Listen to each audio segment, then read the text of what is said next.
So we're going to talk about brands and what brands can do to help women and empower women. So I've got a little preamble for you. Women don't yet rule the world. They will. But people around the globe sure wish they had more influence on business, government, and every other aspect of modern life. Among 6,400,000 people surveyed in 13 nations, 2/3 said the world would be a better place if men thought more like women. This sentiment was the same across the planet. We've had enough of the winner-takes-all masculine approach to getting things done. It's time for something better. Especially when the key to unlocking the climate crisis and achieving the Sustainable Development Goals is the empowerment of women and girls. So I'm delighted to see some girls with us. And we also have multiple evidence, that gender-balanced boards perform incrementally better. So why don't we still have 50-50 vision? I mean, it just doesn't make sense.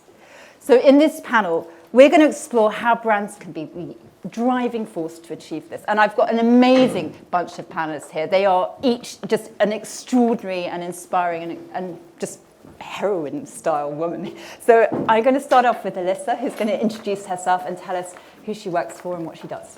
Great. Well, thank you for having me. Very grateful to be here, to be surrounded by some incredible women on this panel and here at COP. I'm Elisa. I am the co-founder and COO of a company called Kintra Fibers. Our work is to replace fossil fuel-based polyester and nylon with an entirely renewable alternative. Fossil fuel-based nylon and polyester are also problematic because every time you wash clothes made with these materials, PET, polyester and nylon, millions of tiny fibrous bits of plastic are released through the laundry into the oceans.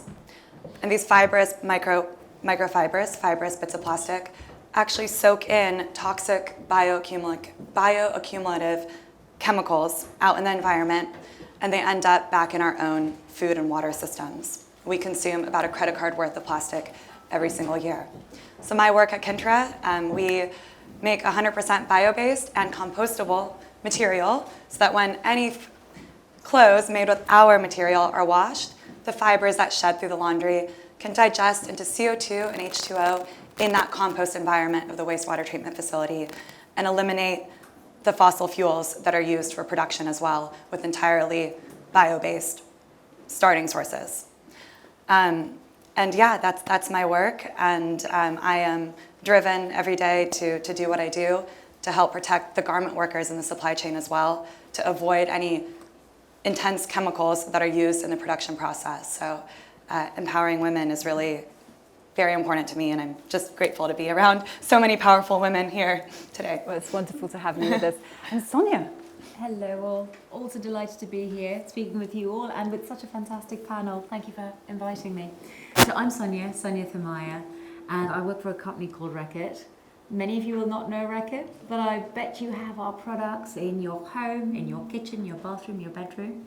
So we have brands such as Finish, Vanish, Harpic, Dettol, which if any of you have been in the green zone or blue zone, you'll see everywhere at COP26, Durex and others. My role at Reckitt is to really look at how we look at social and environmental issues across all our brands, think about it across our value chains, a bit like you mentioned as well, to see how we can drive positive change while also growing our brands. Thank you, Sonia. And I forgot to introduce myself earlier, sorry. I'm Sarah Vaughan. I'm an innovator and creator of brands with purpose, and I'm also Marie Claire's Chief Purpose and Sustainability Advisor, and we reach 91 million women and girls around the world. So a bit about me. Samantha. Hi. Thank you for having me. My name is Samantha Pattinson. I'm the CEO of Red Carpet Green Dress. We're a women-led organisation that was founded by Susie Amos Cameron the year she was going to the Oscars with her husband James Cameron for Avatar. And they recognised that there was a red carpet conversation to be had about the impact of clothing on people and on the planet. So we started as a tiny, tiny dress design competition that was open to anyone who wanted to submit a sketch. And we've grown to become an organisation that focuses on brand collaborations, material innovation, thought leadership, with a really big focus on education from emerging emerging young minds to working with established brands like Tesla, Vivienne Westwood, to help them really embed sustainability into what they do. And I'm just really thrilled to be here with this panel as well. I'm really excited about this conversation. It's wonderful you could join us. Thank you. Thank you. And Anna. Hey. Hi, thank you for having me. And real privilege and an honour to be on this panel, and also to be in the room with such an incredible campaign as She Changes Climate. So just hats off to Bianca and her team and the work that you're doing. Keep on going. So in my role, I work for the Estée Lauder companies UK and Ireland, and I lead our social impact and environmental strategy just for the region, not globally. But just to be clear, Estée Lauder Companies is more than just the brand name that you hear in that title. We're over 25 different brands in the prestige beauty market, present in over 150 territories around the world, and employ over 45,000 people.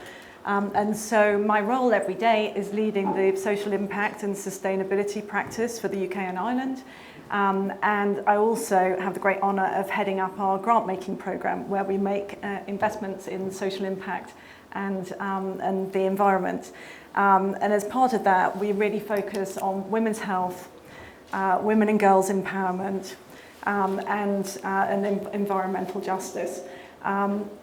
So that's a little bit about me. Keep it brief. I basically do exactly what you do, but in a different industry. I'm representing here a family business called Vivo Barefoot, and we are on a mission to reconnect people to nature through regenerative footwear and experiences. We believe that the health of the environment is directly related to the health of people. So if you, as an individual human being, is well and connected to yourself and leading a wellness and holistic lifestyle, connected to the ground, connected to nature living, then you have a capacity to look after your family, community, environment. So this is kind of like overarching messaging that we're bringing to COP, and but as well as it's all backed up by a practical solution. We have been working for many years now. Actually, the family roots come from a multi-generational footwear business, Clark's, and basically 7th generation kids now set up this company called Vivo. And at COP in the Blue Zone, we have a whole presentation at the UNFCCC Pavilion of made-to-measure circular proposition, where it reduces waste in the value chain, and then as well as we're launching an innovation prize for biomaterials, so we can finally look into how we can create product and service from the ground up, where we put at the center of the company the health of people and the planet. But just to simplify it to the practical bit, 22 billion pairs of shoes are made every year, and they are not actually good for your natural movement. So I'm just looking around and I'm like, She's eyeing up our footwear right now. Yeah, my favorite example is that all the nervous endings that you have on your hands, it's exactly the same you have on your feet. So you wouldn't put on your gloves that are small for you or restricts your movement. It's the same logic. And then by wearing, thick and narrow heels and all of that, first of all, you're disconnecting from the ground. That's a kind of very simple starting point. But also, there is a brain connection, feeling of space, that's proprioception. There is the whole direct health links that's coming from the ground up. And we've been partnering with tons of universities and doing all sorts of material programs, and we've been working with indigenous communities because we were on the quest to find perfect movers. Sorry, I'm a bit cold. And we ended up in the Kalahari Desert, where we worked with the Johnsy Sun persistent hunters to look at, to do a whole research in biomechanics. To cut the long story short, I run an impact hub at the company, do exactly what you do, philanthropy, research and development, and co-create with like-minded entrepreneurs to basically co-create products and services together. So I'll probably... Thank you so much. You had a job description. Wow. And I think we're all feeling very aware of our footwear. So what work is as your brands, well actually brands, because you've got a huge stable of brands on it. What are you actively doing at Reckitt to empower women as drivers of positive change? I think this is a huge area, and as we've all said, we recognise that globally there's an issue in terms of representation. When we look at the number of women we see as leaders, when we look at the number of women who are at the table in terms of the key conversations that need to happen, and we need to think about what we as a business do and how do we do it through our brands as well. So as Reckitt, we sell 20 million products a day. In aggregate, we're in about 1 billion homes, and that's a huge privilege. And which it's quite humbling actually when we think about it, and with that comes a responsibility. So through our brands, we do two, and actually Anna, while you were talking, made me think of a third thing that we do. The first is we really think about how do our brands champion women. One of our fight within our company is to make sure that access to the highest quality health, hygiene and nutrition is a right, not a privilege, and we take that really seriously. That point on access to make sure that we reach the underserved, yes, women, but also other populations is absolutely massive. So our brands, as Sarah knows only too well, have been through this journey for the last few years of really thinking about what does purpose mean. And purpose is one of these words that gets used willy-nilly all over the place. But for us, it's really been about thinking about what is the one issue. Sorry, is there a bit of an echo? No, I think it's someone on the phone. Separate conversation. Oh, I see. I'm not you. It's a very different accent. So we've really been thinking about, what is it and where is it that we can make the most meaningful difference? And every one of our brands has a sustainable development goal. We looked at the world's best to-do list and we said, what is it that we can really influence? What is it that we can really change? And it's everything from Vanish, which works with clothes, to drive more circular practices and to think about responsible behaviors and how people buy, care for, use and pass on their clothes, all the way through to Durex, where it's actually about breaking sexual taboos. So how do women play into that, and what does that actually mean? So if I look at Durex, I'm going to get slightly intimate here if that's okay. Yeah, if we look at that whole sector, typically it hasn't catered for women. Typically it's been designed with men in mind. So for us, really, when we think about intimate wellness for women, it's about really thinking about the journey that women go through for their lives and say, what are the right solutions, what's the right support that they need to drive sexual happiness, frankly. Slightly embarrassing conversation to have with you all in the daylight, but it's a really critical one for us to have. And so for our brands to use our voice and our innovation and the way we connect with people to really raise that awareness, I think is really key. So that's one dimension. The second is we make a lot of ads. And how we show and portray women is absolutely key. And we need to show them as pillars of strength that we are. And my pet hate, as a company that works in things that we get used in the home, is when we see stereotypes of women. We're the ones filling the dishwasher, we're the ones doing the washing. That's not what it looks like in my home. Yeah, in my home, my husband does as much as I do. So actually we have a responsibility as a brand to make sure that how we portray women just shows the fact that there's lots of different types of families that we have out there. And how we show families and people need to reflect that. And we've actually got that ingrained in terms of a responsible marketing policy that we have. As we review the commercials and the ads that we have, we put this through our leadership team. And the most recent one that we had 2 weeks ago, there were loads of questions about how women were being shown. And if we saw a lot of these stereotypes being reinforced, we pulled it. And actually, we also looked at how black people were being shown. Were they being shown, again, as pillars of strength? And if that wasn't the case, we pulled it. So a lot of this is about recognizing the power that we have in terms of how we show and portray people as well to drive inclusion at much greater length. And the third thing that you made me think of, Anna, is we've also started investing in startups. We have an arm called Access Ventures. And it means that we can really invest in sustainable startups who are doing some exciting things like Oxwash, who are driving sustainable laundry practices. And we have this amazing startup called Empower, where incredible woman leader who's looking at solutions for women going through the menopause. Again, an issue we don't talk about enough. So we are actively supporting businesses led by women as a way of driving the sector forward as well. There's a lot more that I could talk about, but I want to hear what the others have to say as well. But those are just a couple of examples of what we're doing for our brands. And I was going to ask Anna the same question. Anna, what are Estée Lauder doing to empower their customers and women? I just want to pick up on one point that Sonia made about representation in advertising, because the UK climate has completely changed around that now, and it's actually not legal not to have proper representation in advertising. So I think that's just important to be aware of for the United Kingdom.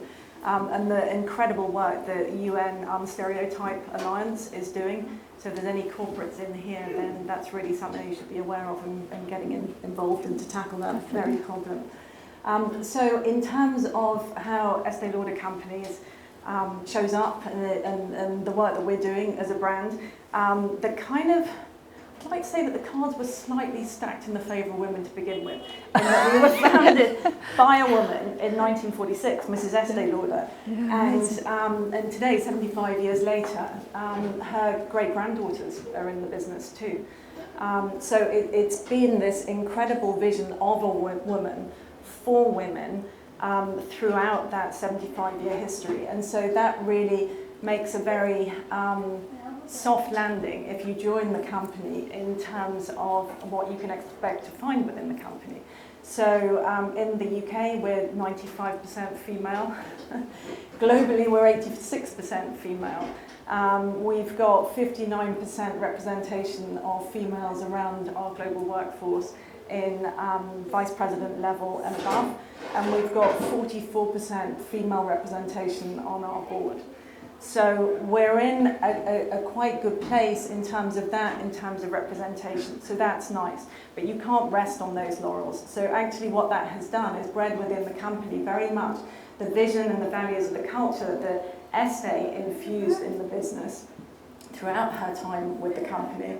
And we all kind of help one another with that. And we take that responsibility seriously to empower women and young girls with the proper skills and the tools that they need to be more healthy, productive and effective individuals in life, but to also have the leadership qualities that they need to really bring about lasting and meaningful change.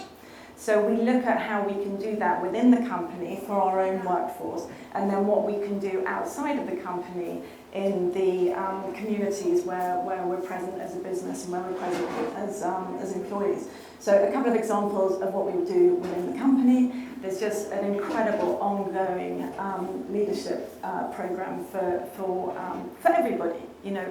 Like, let's not swing too far the other way, because it is about bringing everybody with us, but empowering women. So there's an amazing leadership program that goes on called Open Doors, and so I need to say no more about that. Everything that is behind it is about opening doors for women, whether it's for yourself and at any level within the business and outside too. Or you look at something like the employee resource groups that we have, and those are many, and they represent all types of different outlooks, communities and minorities. But our biggest one around the world is our Women's Leadership Network. And then that has two subcategories representing women who are in underrepresented sectors, such as women in finance, women in technology, and women in supply chain.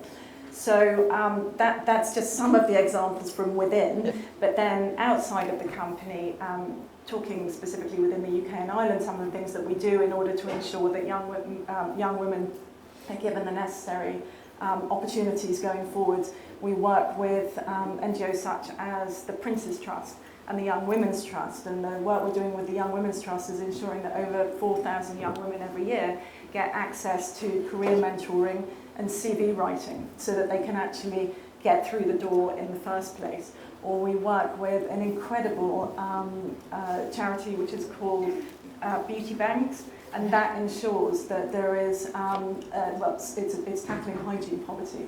It's making sure that women and their families get the personal care and the personal hygiene products that they need to be able to show up and represent themselves in a way that makes them feel secure, confident, and like they are happy in society. Yeah. It's an amazing charity. But then we've also got this commitment, the personal passion project of mine, which is still looking at issues of literacy, because believe it or not, in the UK, still 1 in 8 children doesn't own a book at home.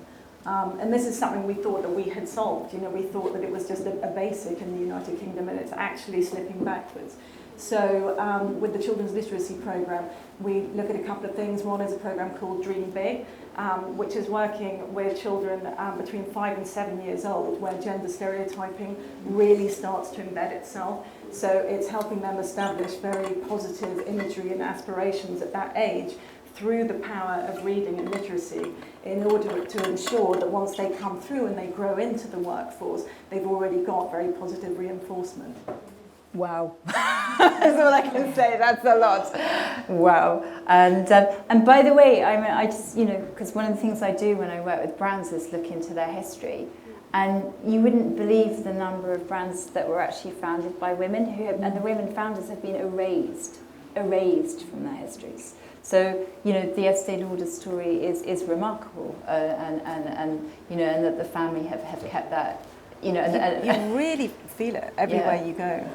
We're publicly listed now on the New York Stock Exchange, but you still feel the warmth and the fingerprint and the personal family values of a really good family with a very strong moral compass. So it's a nice company to work for. Estée, most often described as having something called challenger spirit. And so that's something that we're all kind of given permission to do, is to challenge. So we've got a wonderful podcast series of which Bianca was one of our guests on our premiere, and it's called Choose to Challenge. And it's celebrating diverse female voices from the worlds of sustainability and societal change. So we hope that you'll listen one day. Absolutely. Dilma, what are you doing at Vivo Barefoot to empower women actively? Can I just start a bit further down? Because there was a lot of a historical moment I was thinking through my personal journey, like how we end up and what was the sort of the evolution of thought around the gender equality. I was born and raised in a tiny traditional community in Siberia by Lake Baikal, and it's like a Buddhist shamanic community where it's kind of normal that wife needs to stay at home and all of that. So the first moment when I kind of had to challenge the understanding was I was doing, I kind of joined, got involved in archery, and then basically in a traditional Mongolian type of archery, when you go into the finals, they don't expect women to be there. And then there was a whole this conversation where all the men went into the corner and started discussing something, and I was like, 14, and I didn't really understand what's the problem. But they didn't expect a woman to be in the final. So that was the first kind of direct challenge that was like, whoa, okay, this kind of, let's see. And then from there, all this feminist thoughts and all this sort of advocacy thinking came into the head. And then when I got accepted to LSE to study gender studies, and then when I opened the door, the room was full of a 60-seat room, and all of them were women. I opened the door, closed it, went back to the dean and can I please change my course? Because at the end of the day, we need to have men at the table in order to basically make any meaningful change. And it's still now, I think, proportionately more women sitting here. So, we just need to somehow change this narrative. So at the company itself, Vivo was launched by two cousins, obviously very male, and all the products are quite male. But then we have more women working at the company, proportionately than men. And it's been proactively done that way, and it's beautiful that the family is trying really hard. And we've been through impact work.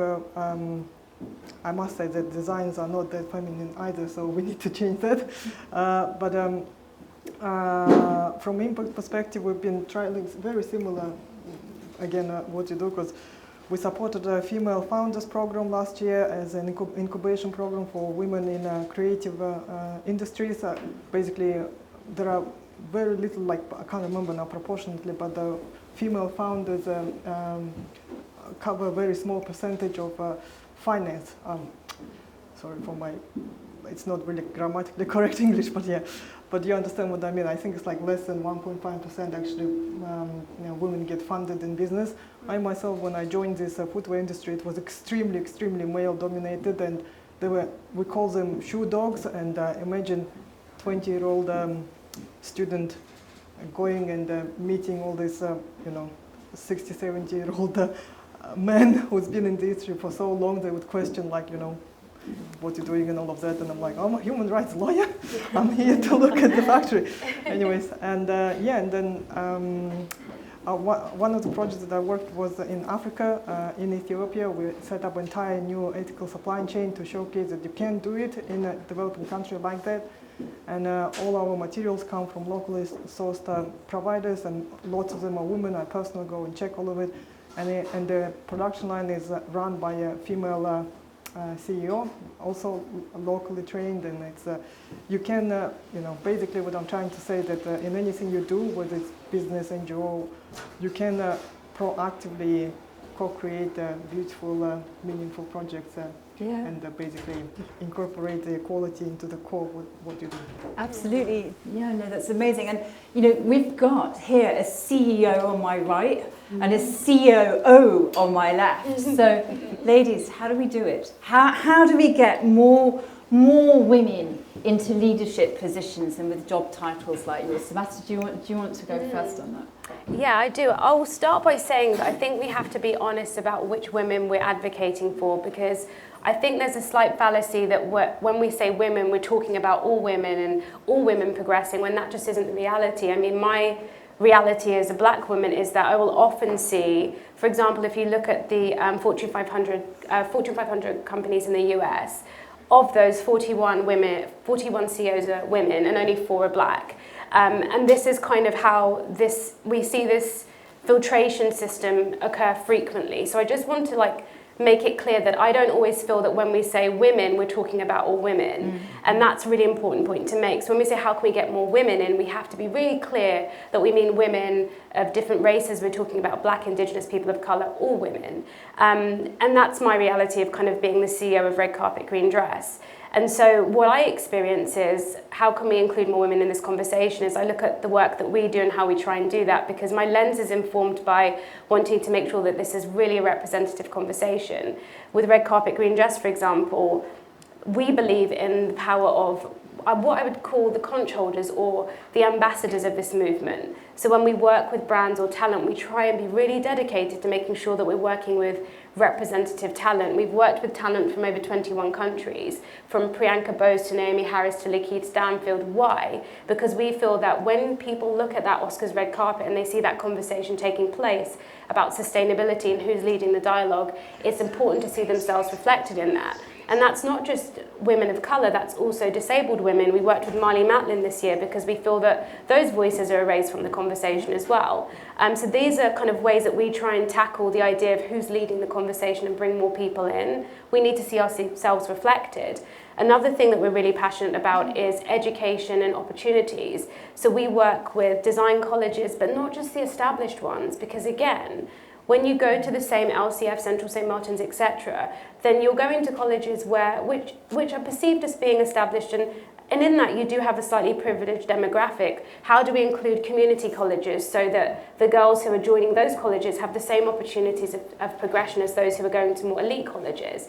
So that's a big focus for us, and creating opportunities for girls of all walks of life to become women from all walks of life, to lead and place them in the room with people like Vivienne Westwood so that they can see what's happening, connecting an emerging powerful girl or woman with an established powerful girl or woman. And we think these are really important conversations to have. Another thing we're really kind of passionate about is just investing and sponsoring BIPOC and women-led movements which focus on the elephant in the room, which is decolonizing this space. Yeah. We did a great collaboration with Kestrel Jenkins and Dominique Drakeford, and it was a 6-part digital series, and they talked about, privilege within the fashion industry. We've got 80% of our garment workers are women of colour. They are rarely in these spaces. We're rarely listening to them. So we challenged that. We talked about cultural appropriation and how that's often masqueraded as cultural appreciation when that's just not the case. It's easy to say an Africa-inspired collection. You would never say a European-inspired collection. You would just never do it. So we challenge these narratives all the time with the work that we're doing. But the thing that I think I feel quite strongly about from the work Red Carpet Green Dress when it comes to bringing leaders in is accountability and metrics, because people will say we have a representative workforce, we have 60% of the people in leadership positions are women, but where are your social KPIs talking about perception of exploitation? Where are your KPIs talking about actual kind of where you've surveyed your women in that kind of demographic and they've said they feel empowered, they feel that their voices are being heard? It's not enough to have women in positions. We need to know that they feel heard, that they feel respected, that they feel seen. And we know that because last year we had what I call the year of performative black squares, where all of a sudden, all across social media, black women like myself were being called upon frequently to do emotional labour, for brands to be able to say we've had this conversation, but it was performative, it wasn't rooted in truly systemic change. So when we talk about how do we bring more women leaders in, we challenge the situations and we detoxify the spaces where that is business as usual. And the last thing I really wanted to say is, as a new mother of a 3-year-old who's completely exhausting me, it's been a big conversation. She looks good on it though. Exhausting me, guys, exhausting me. Is we talk about women in leadership positions, and we know that most of the time women are also holding leadership positions in the home. Can we please destigmify and demystify men and fathers as caregivers? Because that just doesn't happen. Dads will say, oh, you'll congratulate men on spending time with their kids, and it's just being a dad. And so I think that's a part of this conversation too, because for women to be leaders, they have to have the space to do this. And that requires an equity in the home alongside an equity in the workplace. Yeah, here. Thank you very, very much. Wow.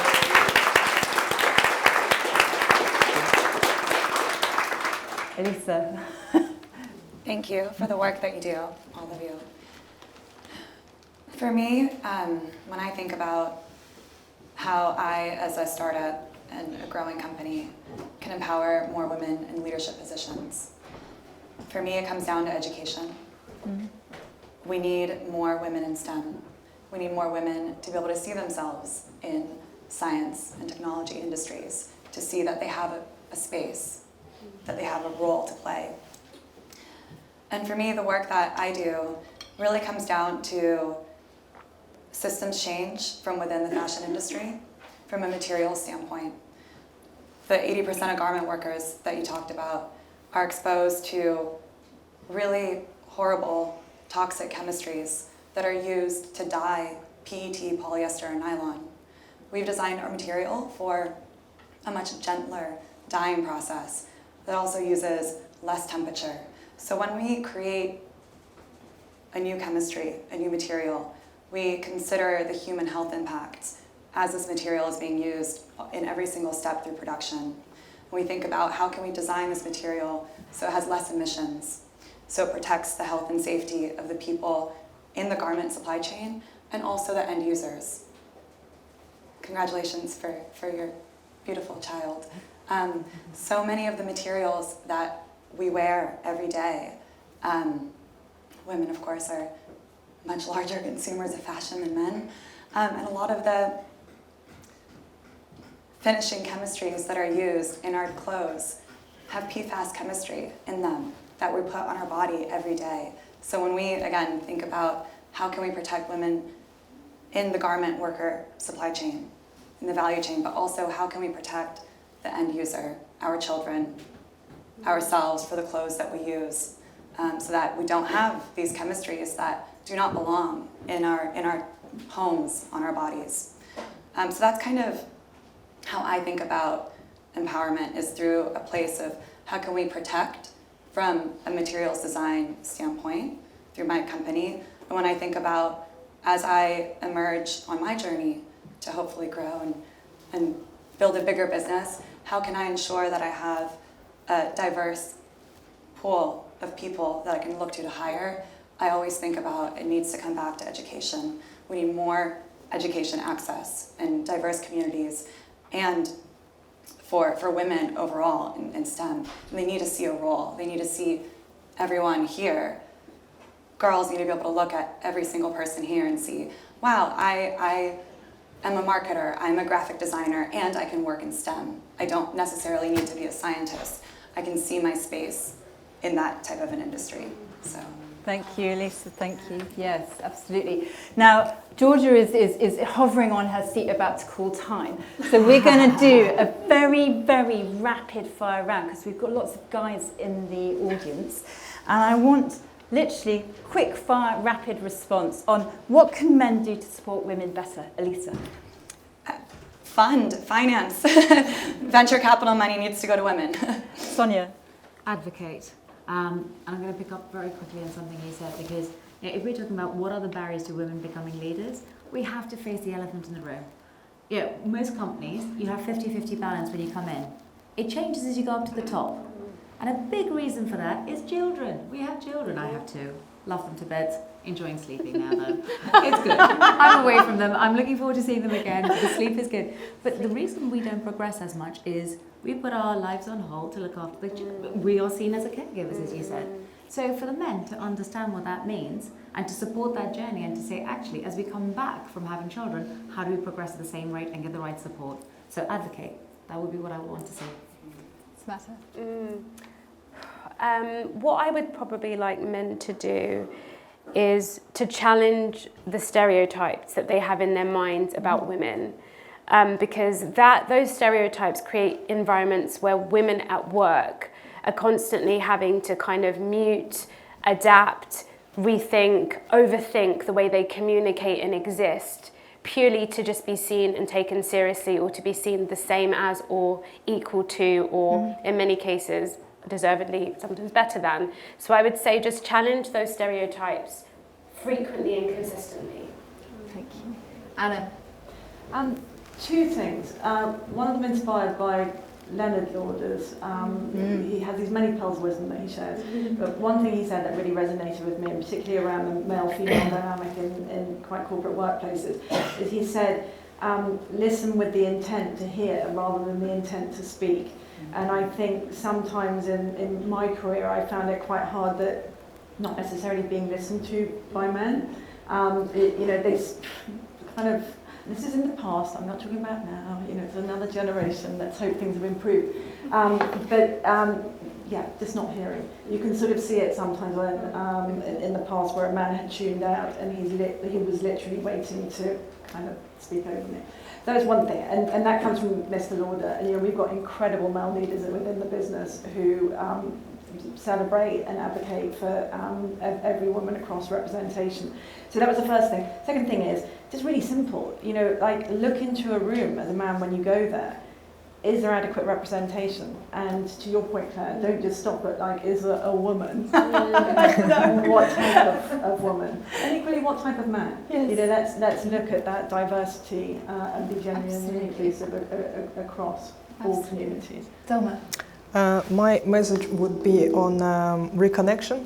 Reconnect, meaning if you meditate or whatever, anything along those lines, I'm sure there is a yin energy out there, feminine, just call upon that, especially in nature, because nature, sort of organically, very soft and feminine and beautiful. So just connect to that, and I'm sure it doesn't need any other explanation. It needs to be mindset shift, and then just ignore all these societal prejudices and structural bullshit, basically. So keep it simple. Thank you for that reminder. And a huge thank you to my extraordinary panel, and thank you to all of you for listening to us today. Thank you.